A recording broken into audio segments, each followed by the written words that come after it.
Welcome to today's Explainer. Right now, we're diving into a fascinating concept that will completely transform your relationship with money. You know that feeling of pushing a massive, ridiculously heavy boulder up a steep hill? You're sweating, you're straining, and honestly, it feels like you're making absolutely zero progress. Well, that's exactly what getting started with wealth building feels like. But what if I told you there is a specific numerical tipping point where that boulder finally crests the hill and suddenly momentum is actually on your side? So when we talk about building wealth, it's so easy to just picture a trust fund kid, or maybe you assume you need this massive, totally unreachable pile of cash.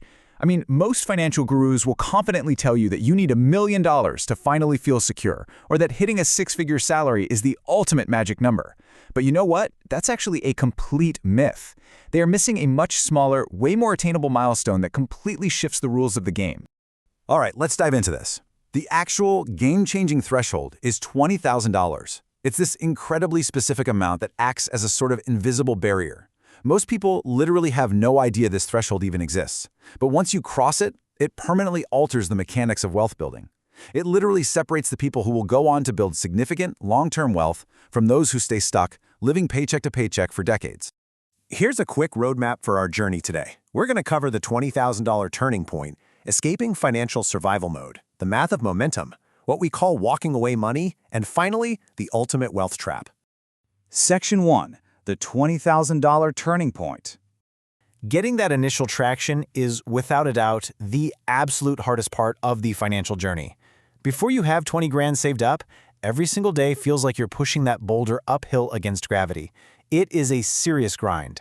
But right after you hit that 20K mark, that is the exact moment your financial boulder crests the hill. Momentum takes over and suddenly gravity is finally working in your favor. It just starts rolling down the other side almost effortlessly. Section 2. Escaping financial survival mode. Let's unpack this a bit more, because the shift at this threshold isn't just mathematical. The real magic actually happens right inside your brain. When you don't have money saved, you're operating in pure survival mode. Living paycheck to paycheck forces you into this highly reactive, stressed out state. Every single financial decision gets filtered through fear and scarcity. You end up taking bad job offers because you just can't afford to be picky, and you stay in bad situations because leaving feels way too risky. Trying to plan for financial growth while in survival mode is literally like trying to plan a vacation while your house is on fire. You just don't have the mental bandwidth for it. So the really crucial point here is this massive psychological shift. The moment you cross that $20,000 threshold, your mental state completely flips. You stop waking up stressed, constantly asking yourself, how do I survive until the next paycheck? And you finally get the breathing room to optimistically ask, okay, how can I actually grow this money? You move from being entirely reactive to becoming proactive about future opportunities. And what's super interesting is the hard data backing this up from Vanguard. Having just $2,000 in emergency savings instantly increases your financial well-being by 21%.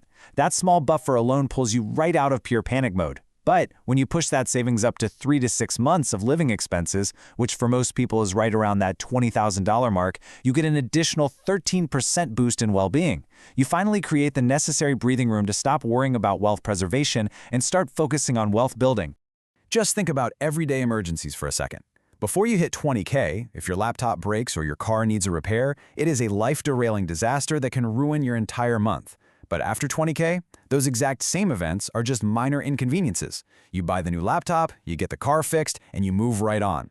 This incredible peace of mind frees you up to actually spot real opportunities, like maybe a friend starting a business or a fantastic deal on a rental property.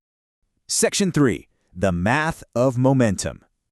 There's no secret hedge fund for the rich that causes this acceleration, guys. It is just basic mathematics scaling up.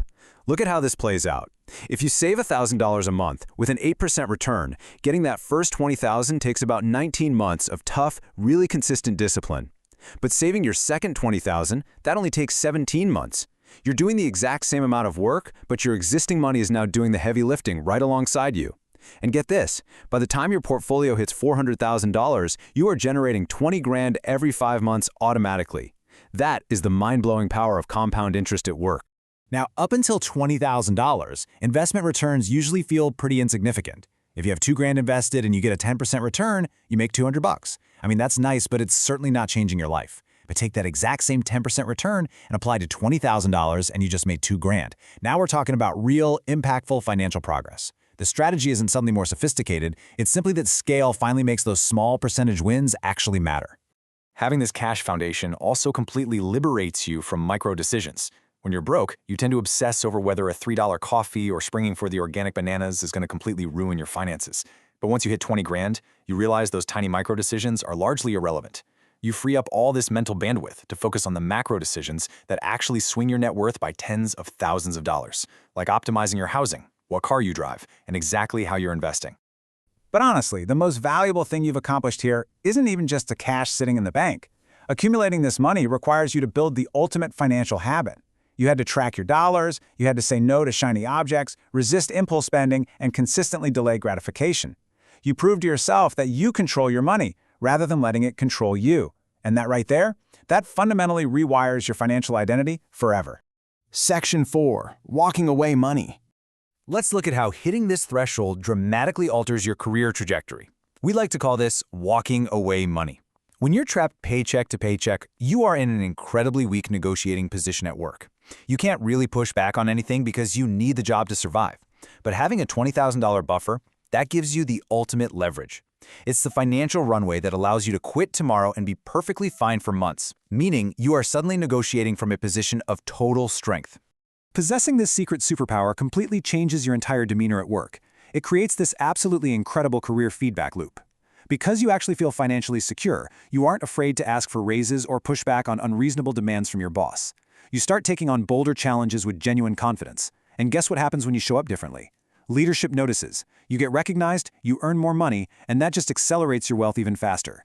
You might not ever even need to use that walking away money, but just knowing it's there, it changes everything. Section 5. The Ultimate Wealth Trap. Okay, we need a crucial warning here, because right at this milestone is where most people completely sabotage their own progress. You hit 20K, you feel that amazing psychological shift, and the temptation is massive to just immediately blow it.